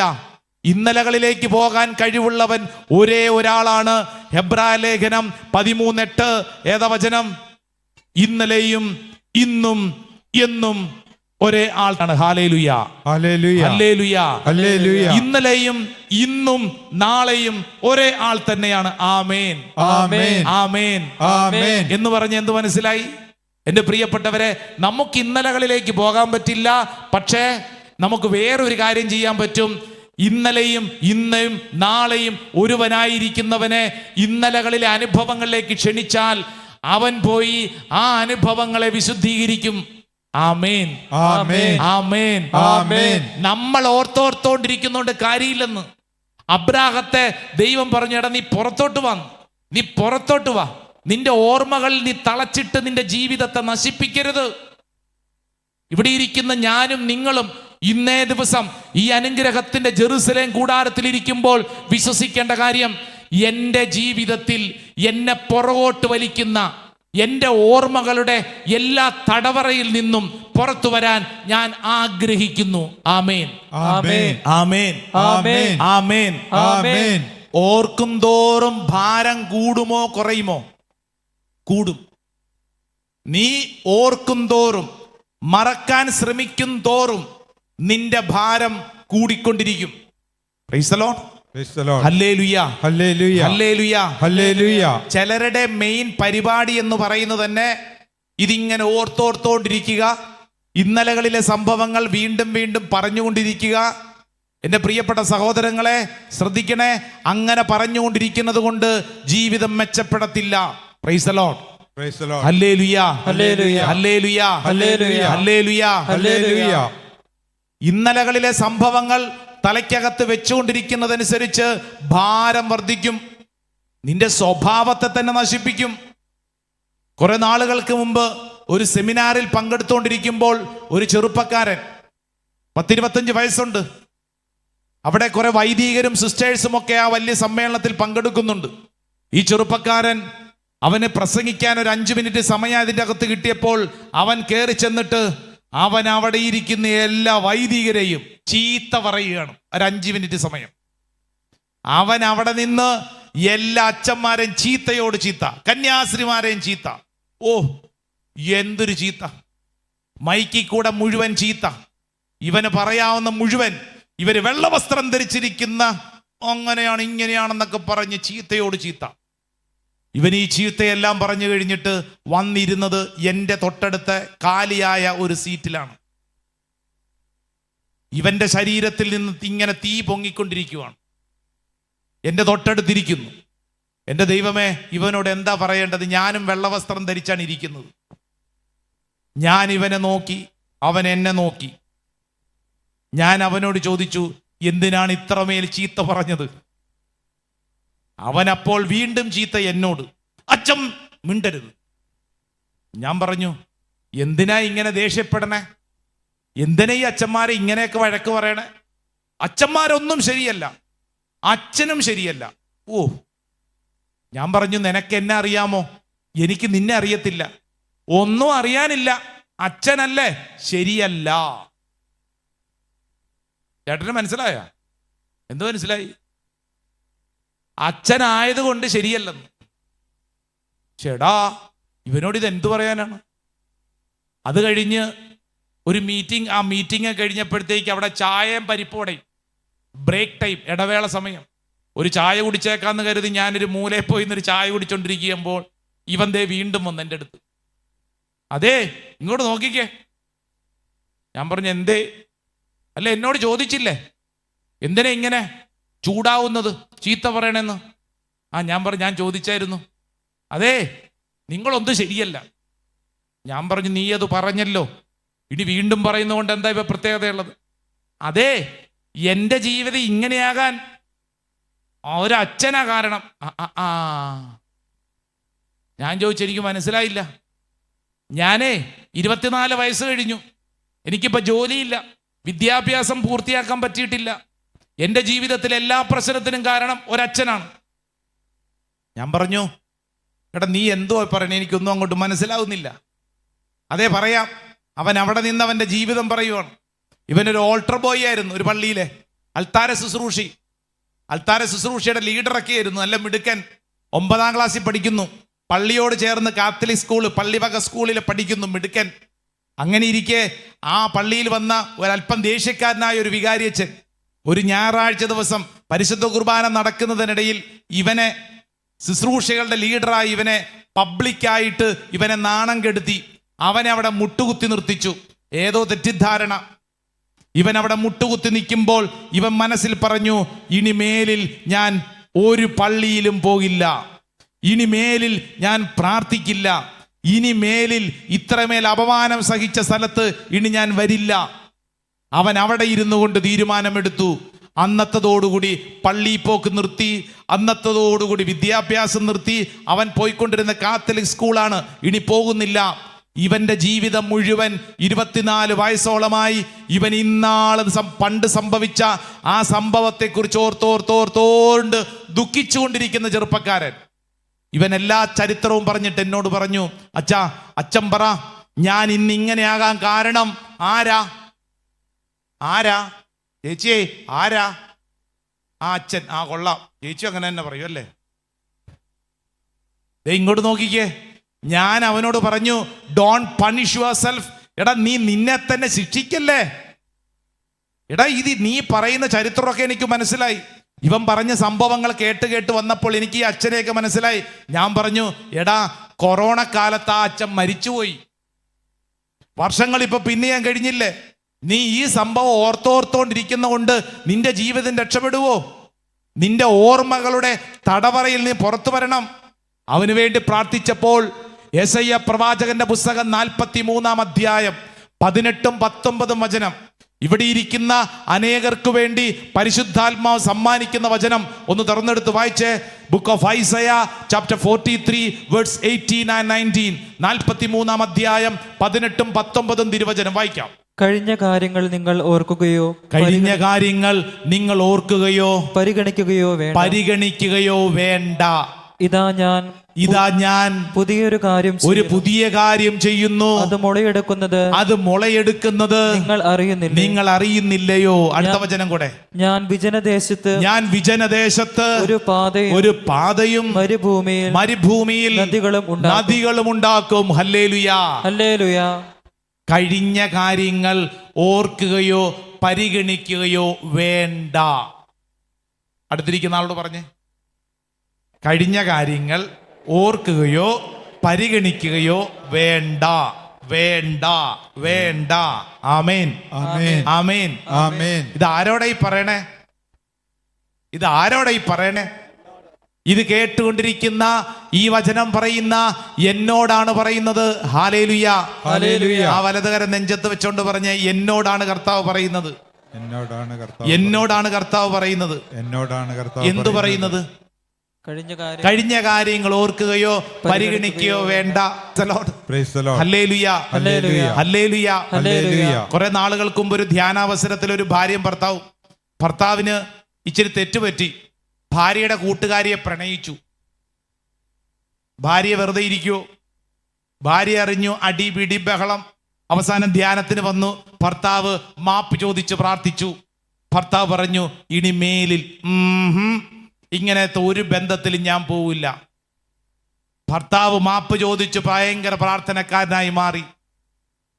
നാളുകൾക്ക് ശേഷം അവരുടെ പള്ളിയിൽ ഒരു ശുശ്രൂഷയ്ക്ക് വേണ്ടി ചെന്നപ്പോൾ ഈ ഭാര്യയും ഭർത്താവിനെ കണ്ടപ്പോൾ ഞാൻ ചോദിച്ചു, എങ്ങനെയുണ്ട് ജീവിതം? സന്തോഷമല്ലേ? ഹാപ്പി അല്ലേ? ഭർത്താവ് പറഞ്ഞു, സന്തോഷമാണ്. എന്നാലും അച്ഛാ, ഇവള് ആ പഴയ സംഭവം മുഴുവൻ അങ്ങ് മറന്നിട്ടില്ല. ഞാൻ പറഞ്ഞു, അതെന്തേ? അപ്പൊ ഭാര്യ, അയ്യോ അച്ഛാ, ഞാനൊരു വാക്ക് പോലും പറയാറില്ല. ചേട്ടൻ എന്തിനാ ഇങ്ങനെയൊക്കെ പറയണേ? ഞാൻ വല്ലതും ചേട്ടനോട് ചോദിച്ചോ? അപ്പോൾ ഭർത്താവ് പറഞ്ഞു, അച്ഛാ, ഒന്നും ചോദിച്ചില്ല. ചോദിച്ചിരുന്നെങ്കിൽ കുഴപ്പമില്ലായിരുന്നു.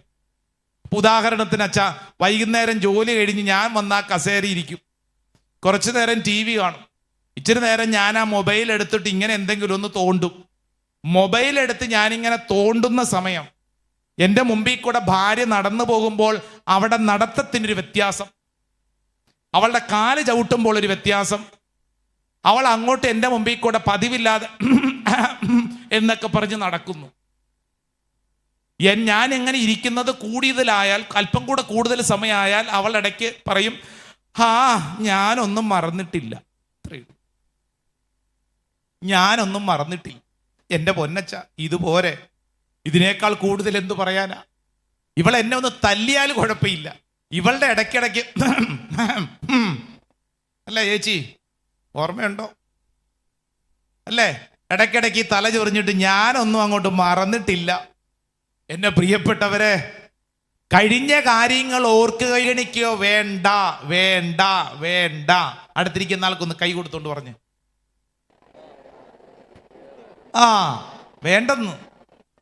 Price the Lord. Praise the Lord. ഹല്ലേലൂയ. Hallelujah. ഇതാ ഒരു പുതിയ കാര്യം ചെയ്യുന്നു. Something new. ഇതാ ഒരു പുതിയ കാര്യം ചെയ്യുന്നു. അത് മുളയെടുക്കുന്ന നീ അറിയുന്നില്ലേ? വിജനദേശത്തൊരു പാതയും മരുഭൂമിയിൽ നദികളും ഉണ്ടാക്കും. വിജനദേശം, വിജനമാണ് ദേശം. അവിടെ നിനക്ക് വേണ്ടി ദൈവം ഒരു വഴിയൊരുക്കും. നിനക്ക് വഴിയില്ലാത്തിടത്തൊരു വഴിയുണ്ടാക്കും. നദി ഇതാ നിനക്ക് വേണ്ടി മരുഭൂമിയിൽ ദൈവം ഒരുക്കും. ഹല്ലേലൂയാ, ഹല്ലേലൂയ. ഹല്ലേലൂയാ. ഹല്ലേലൂയ. ചാടി എഴുന്നേറ്റ് നിന്നെ. കർത്താവ് നിന്റെ ജീവിതത്തെ വിശുദ്ധീകരിക്കാൻ ആഗ്രഹിക്കുന്നു. രണ്ട് കരങ്ങൾ സ്വർഗത്തിലേക്ക് ഉയർത്തിപ്പിടിച്ചേ, നന്നായിട്ട് ഉയർത്തിപ്പിടിച്ചേ. കണ്ണുകളടച്ചോളൂ എൻ്റെ പ്രിയപ്പെട്ട സഹോദരങ്ങളെ. ഇതാ അപ്പസ്തോല പ്രവർത്തന പുസ്തകത്തിൽ നിനക്ക് വേണ്ടി എഴുതപ്പെട്ടിരിക്കുന്ന ചില കാര്യങ്ങൾ ഇന്ന് സംഭവിക്കപ്പെടാൻ പോകുമ്പോൾ നിന്റെ ജീവിതത്തിലുള്ള ഇന്നോളമുള്ള അനുഭവങ്ങളെ ഇതാ ഈശോ വിശുദ്ധീകരിക്കുകയാണ്. നിന്റെ ജീവിതത്തിൽ ഈ കാലഘട്ടത്തിന്റെ അഭിഷേകത്തിന് വേണ്ടി പ്രാർത്ഥിക്കുമ്പോൾ നിന്നെ പുറകോട്ട് വലിക്കുന്ന നിന്റെ ഓർമ്മകൾ, നിന്റെ തടവറകളിലെ അനുഭവങ്ങൾ, നിന്നോട് മറ്റുള്ളവർ പറഞ്ഞത്, നിനക്ക് ക്ഷമിക്കാൻ പറ്റാത്തത്, നിന്റെ ജീവിതത്തിൽ കയ്പ് നിറഞ്ഞ എല്ലാ അനുഭവങ്ങളെയും ഇതാ സൗഖ്യപ്പെടുത്തുന്ന സമയം. കരങ്ങൾ സ്വർഗത്തിലേക്ക് ഉയർത്തപ്പെടട്ടെ. ആരാധനയ്ക്ക് വേണ്ടി ഒരുങ്ങുമ്പോൾ നീ ഉള്ളുരുകി പ്രാർത്ഥിക്കണം. യേശുവേ, സങ്കീർത്തനം 34:5, യേശുവേ നിന്നിലേക്ക് നോക്കി ആ പ്രകാശത്തിൽ ഞങ്ങൾ പങ്കാളിത്തം സ്വീകരിക്കുന്നു. കർത്താവേ, നിന്റെ പ്രകാശത്തിൽ ഞങ്ങളെ നയിക്കണമേ. രണ്ട് കരങ്ങൾ സ്വർഗത്തിലേക്ക് ഉയർത്തിപ്പിടിച്ചോ. നിത്യസഹായകനായ പരിശുദ്ധാത്മാവ് നിന്നെ ബലപ്പെടുത്താൻ പോവുകയാണ്. നിന്റെ ചിന്തകളെയും നിന്റെ ധാരണകളെയും എല്ലാത്തിനെയും വിശുദ്ധീകരിക്കുന്ന സമയം. രണ്ട് കരങ്ങളും നന്നായിട്ട് ഉയർത്തിപ്പിടിച്ചേ. പോരാ, തലയ്ക്ക് മുകളിൽ കരങ്ങൾ ഉയർത്തിപ്പിടിച്ച് ശൂന്യമായ കരങ്ങളിലേക്ക് കർത്താവിതാ സമൃദ്ധി നൽകാൻ പോവുകയാണ്. കരങ്ങൾ ഉയർത്തി, സ്വരമുയർത്തി, യേശുവേ, പരിശുദ്ധാത്മാവേ, ആബാ പിതാവേ, വിളിച്ച് വിളിച്ച് പ്രാർത്ഥിക്കുന്ന സമയം. ഓ ദൈവമേ, എന്റെ ജീവിതത്തെ വിശുദ്ധീകരിക്കണം. കർത്താവേ, ഒരു പുത്തൻ അഭിഷേകത്തിൽ എന്നെ നയിക്കണം. ആഗ്രഹമാണ്. Praise the Lord. Praise the Lord. Hallelujah. Hallelujah. Hallelujah. Hallelujah. പ്രിയപ്പെട്ടവരെ, ഈ വലിയ വിശുദ്ധീകരണം അനുഭവിക്കാൻ പോകുന്ന ശുശ്രൂഷ സമയമാണ് ഈ ആരാധനയുടെ സമയം. കൈയടിച്ച് ഈശോയ്ക്ക് നന്ദി പറഞ്ഞേ.